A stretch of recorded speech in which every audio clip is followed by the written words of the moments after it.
ছাত্ৰীসকল তোমালোকে ভালে আছা মই তোমালোকৰ অষ্টম শ্ৰেণীৰ যিখন আমাৰ উচ্চ গণিত আছে এলিমেণ্টাৰী এডভান্স মেথমেটিক্স ৰিটেন বাই ডক্টৰ দীপক শৰ্মা সেইখনৰ প্ৰথম পাঠটো পঢ়াই আছোঁ হয়নে তোমালোকক মই ভাবোঁ তোমালোকে পাঠটো ভালকৈ বুজি পাইছা এতিয়া আমি আজি কি কৰিম যে বিভিন্ন যেতিয়া আমাক বেজ দিয়া থাকে সেই বেজবিলাকক আমি ডেচিমেললৈ মানে দশমিক প্ৰণালীলৈ কেনেকৈ সলনি কৰিম সেই বিষয়ে আলোচনা কৰিম চাবাচোন ইয়াত আমাৰ কুৱেশ্যনত কি দিয়া আছে যে তলত দিয়া সংখ্যা চিহ্নসমূহৰ দশমিক প্ৰণালী ৰূপান্তৰ নিৰ্ণয় কৰা determine the decimal conversion of the following numerals এতিয়া ফাৰ্ষ্টত আমাক কি দিয়া আছে 8 দিয়া আছে বেজ গতিকে বেজ আমাৰ 8 থাকিলে আমি কেনেকৈ কনভাৰ্ট কৰিম ফাৰ্ষ্ট আমাৰ কনভাৰ্ট কৰাটো চাচোন যে আমি এটা নাম্বাৰক যেনে আমাৰ দশমিক ডেচিমেল নাম্বাৰ এটা কেনেকৈ কনভাৰ্ট কৰোঁ এক্সপাণ্ড পাইছানে তোমালোকে বিস্তৃত আকাৰত লেখা হয়নে এইটো আমাৰ নাম্বাৰ এইটো কি হ'ল ওৱানছ টেনছ 100,000 এইটো একক দহক শতক হাজাৰ চাবা হাজাৰক আমি কিহেদি পূৰণ কৰোঁ 1000টোক আমি কি লিখিব পাৰোঁ 10 কিউব প্লাছ একক কিহেৰে মাল্টিপ্লাই কৰিম 100 মানে 100 মানে কি লিখিব পাৰোঁ 10 স্কুৱেৰ প্লাছ 3ক 10ৰে পূৰণ কৰোঁ হয়নে 3 × 10 প্লাছ 2 × 100টো কিহেৰে 1ৰে কৰিম গতিকে এতিয়া আমাৰ এইটো এনেকৈও চাব পাৰে এতিয়া কিমান ডিজিটছ আছে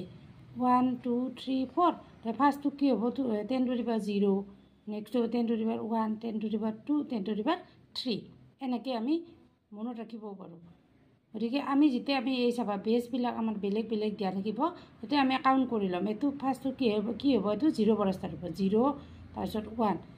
চাবা পাৱাৰ 0 হ'লে বেজ যিকোনো থাকিলে আমাৰ কি হৈ যায় 1 হৈ যায় হয়নে সেইকাৰণে হ'ব এইটো গতিকে আমাৰ যিটো আছে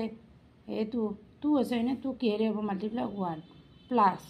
এইটো পিছতটো কি হ'ব 8 to the power 1 8 to the power 1 মানে 1 লিখিছোঁ তাৰপিছত এইখিনি কেলকুলেশ্যন 10 হ'ল এইটো বেজ 10 তাৰপিছততো আমাৰ বেজ কিমান দিয়া আছে 5 গতিকে এইটো 0 তাৰপিছতটো হ'ব 1 0 থাকিলেতো 1 হয় তাৰপিছত এইটো 5 to the power 1 মানে 5 তাৰপিছত এইখিনি কেলকুলেশ্যন কৰিছোঁ বুজি পাইছা তাৰপিছত দিয়া আছে বেজ কিমান দিয়া আছে 7 হয়নে গতিকে এইটো হ'ব 7 to the power 0 7 to the power 1 এইখিনি পাইছা হয়নে বুজি এইটো 10 নিলিখিলেও বেজটো কি বুজাব 10 বুজাব হয়নে এইটো চাবা এইটোত কি হ'ব এইটো হ'ব 8 to the power 0 8 to the power 1 8 to the power 2 এইটো চাবা 8 to the power 2 মানে 8 স্কুৱেৰ কেলকুলেশ্যনখিনি কাষত কৰিও চাব পাৰিবা 8 স্কুৱেৰ মানে 64 into 2 প্লাছ 8 into 3 24 প্লাছ 3 1 × 3 মানে এইটো 64 64ক 2ৰে পূৰণ কৰি দিয়া 8ক 3ৰে পূৰণ কৰি দিয়া 3ক 1ৰে পূৰণ কৰি দিয়া তাৰপিছত এইটো পাই যাম 5 নম্বৰটোত কি দিয়া আছে আমাৰ বেজটো 7 দিয়া আছে গতিকে আমাৰ কি হ'ব এইটো 7 to the power 0 7 to the power 1 7 to the power 2 হয়নে তাৰপিছত এইটো হ'ব 7 স্কুৱেৰ মানে 49 49 প্লাছ 7ক 2ৰে পূৰণ কৰি দিয়া 14 পাবা হয়নে 5 × 5 তাৰপিছত এইখিনি যোগ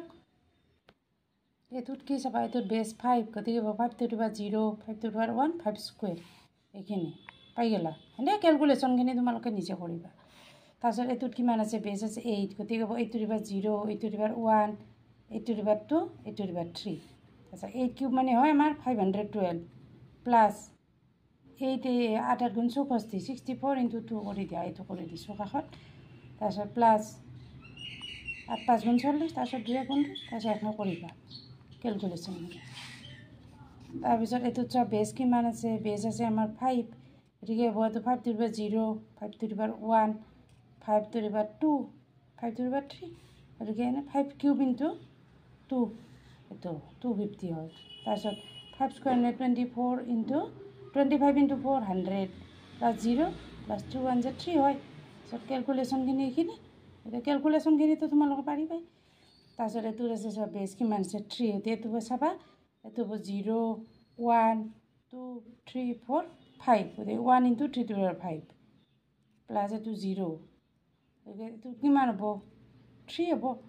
1 into 3 এইটো 2 হ'ব এইটো 1 হ'ব এনেকৈ এইবিলাক কৰি দিছোঁ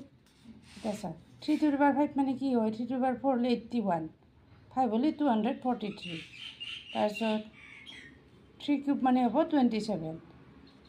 3 স্কুৱেৰ মানে হ'ব 9 তাৰপিছত এইখিনি কেলকুলেশ্যন কৰি যা কুৱেশ্যন নম্বৰ 10 10তো এইটো কিমান আছে 2 to the power 0 1 2 3 4 5 6 1 into 2 to the power 6 plus 1 into 2 to the power 5 তাৰপিছত দুটা 0 হয়নে তাৰপিছত এইটো কি হৈ যাব এইটো 4 3 এইটো 2 হ'ব তাৰপিছত দুটা 0 এইখিনি কেলকুলেশ্যন তাৰপিছত এইটোত কিমান আছে এইটোৰ আছে বেছ আছে 7 গতিকে হ'ব এইটো 0 1 2 3 6 into 7 cube plus 1 into 7 square plus 5 into 7 plus 0 into 1 মানে 0 লিখি দিছোঁ তাৰপিছত এখানে কেলকুলেশ্যন ইয়াত কৰি দিয়া আছে এইখিনি চাবা তাৰপিছতটোত বেছ কিমান দিয়া আছে তাৰপিছতটোত আমাৰ বেছ দিয়া আছে 8 গতিকে আমাৰ কিমান আছে সেইটো চাই লোৱা 8 to the power 0 1 2 3 8 cube plus 2 into 8 square plus 4 into 8 plus 4 into 1 তাৰপিছত এইখিনি কেলকুলেশ্যন এই কেলকুলেশ্যনখিনি মই কাষত কৰি দিছোঁ আপোনালোকে কৰিব পাৰিবা এইখিনি ষ্টুডেণ্টছ এইখিনি বুজি পালা যে আমি বিভিন্ন ধৰণৰ যেতিয়া আমাক বেছ দিয়া থাকিব সেই বেছবিলাক দিয়া থাকিলে আমি তাক কি কৰিম ডেচিমেললৈ কনভাৰ্ট কৰিব পাৰিম এতিয়া যদি কথাটো আমি বেলেগকৈ কওঁ যে আমাক কি দিয়া আছে এটা বেছৰ পৰা এটা বেছকলৈকে কনভাৰ্ট কৰিব লাগে বুজি পাইছা যে এটা বেছৰ পৰা এটা বেছকলৈকে আমি যদি কনভাৰ্ট কৰিব লগা হয় তেতিয়া কি কৰিম চাবা যে সাপোজ এইটো আমাক দিয়া আছে বেছ 8 আছে হয়নে বেছ 3 লৈ কনভাৰ্ট কৰিব লাগে ফাৰ্ষ্ট আমি কি কৰি ল'ম তাক ডেচিমেললৈ কনভাৰ্ট কৰি ল'ম যিটো আমাৰ দিয়া আছে 8 বেছ হয়নে 8 বেছৰ পৰা ডাইৰেক্ট এনেকুৱা আমাৰ একো প্ৰচেছ নাই বেছ 3 লৈ কনভাৰ্ট কৰা গতিকে তাক আমি ফাৰ্ষ্ট ডেচিমেললৈ কনভাৰ্ট কৰি ল'ম গতিকে এতিয়া আমাৰ বেছ আছে 8 বেছ চাবা 8 আছে এইটো হ'ব 8 to the power 0 আৰু 8 to the power 1 এইখিনি 8 to the power 0 মানে 1 আৰু 1 into 8 এইখিনি হৈ যাব 10 পালোঁ এতিয়া তাক আমি বেছ 3 লৈ কনভাৰ্ট কৰা 3 লৈ কনভাৰ্ট কৰাটো জানা মানে বেছলৈ কনভাৰ্ট কৰিলে কি হয় যিমান বেছলৈ কনভাৰ্ট দিয়া থাকে সেইটোৰে ডিভাইড 3ৰে 10ক ডিভাইড কৰি দিয়া 3 3 3 3 গুণ 9 3 3 9 1 তাৰপিছত চাবা আমাৰ ৰিমাইণ্ডাৰটো সদায় কি হ'ব লাগিব বেছ 3 থাকিলে তাত ইউজ ডিজিট মানে কি কি ডিজিট ইউজ কৰিম 0 1 2 এইবিলাক ইউজ কৰিম গতিকে আমাৰ হ'ব 3ৰে 3 হৰণ কৰি দিয়া ডিভাইড কৰি দিলে 1 পাম আৰু ৰিমাইণ্ডাৰ হয় 0 বাকী 0 পায় গতিকে আমাৰ 1 0 1 বেছটো কি হ'লে 3 হ'লেও কনভাৰ্ট হৈ গ'ল গতিকে আমি লিখিব পাৰিম 12 8 বেছ ইজ ইকুৱেল টু 101 বেছ 3 এইটো একচুৱেলি 12 ক'ব নোৱাৰি 1 2 ক'ব লাগিব ক্লিয়াৰ হ'ল নে এইটো কৰিলোঁ আৰু এবাৰ চাই ল'বা ফাৰ্ষ্ট আমি ডেচিমেললৈ কনভাৰ্ট কৰিছোঁ তাৰপিছত বেছ 3 লৈ কনভাৰ্ট কৰিছোঁ ইজি এইটোত কি দিয়া আছে 1 0 0 1 1 বেছ আছে 2 কি হ'লেও কনভাৰ্ট কৰিব লাগে বেছ 8লৈ এতিয়া চাবা তো 0 1 2 3 4 1 into 2 to the power 4 plus 0 0 1 into 2 plus 1 into 1 সেইখিনিতো জানাই 10 বেছলৈ কনভাৰ্ট কৰা এতিয়া তোমালোকে লিখি দিয়া নাও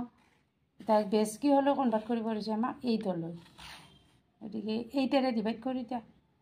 8ৰে হৰণ কৰিলে 8 2 16 বা 3 19 হয়নে এনেকৈ পাই গ'লোঁ তাৰপিছত এইটো এটা এইবাৰ তাক আৰু আমি কি হ'লেও কনভাৰ্ট কৰিম লিখি দিম যে এইটো আছিল বেছ 2 আৰু এইটো আছিল বেছ 8 হৈছে তাৰপিছত এইটো বেছ আছে 2 বেছ কিমানলৈ 9লৈ ফাৰ্ষ্ট ডেচিমেললৈ কনভাৰ্ট কৰি লৈছোঁ এইটো হৈছে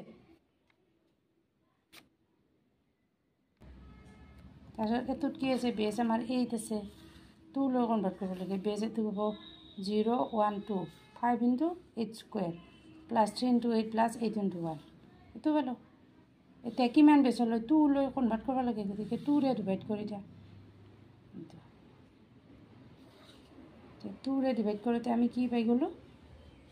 1 0 1 1 1 2 3 4 5 zeros এইখিনি তোমালোকে কৰিব পাৰিবা নহয় চাই লোৱাচোন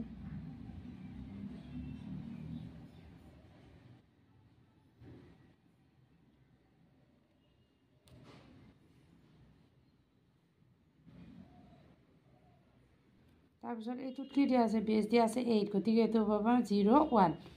2 into 8 to the power 1 plus 1 হ'ব হয়নে এইখিনি পালোঁ এতিয়া আমাক কিমান বেছলৈ কনভাৰ্ট কৰিব দিছে 11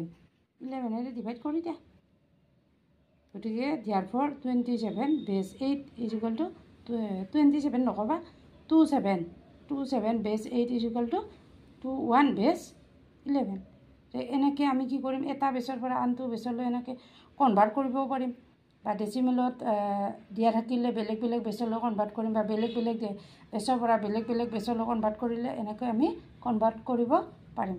তোমালোকে যদি এইখিনি বস্তু ভালকৈ ক্লাছ 8ত পঢ়ি লোৱা ক্লাছ 9ত তোমালোকে বস্তুখিনি ধুনীয়াকৈ আয়ত্ত কৰিব পাৰিবা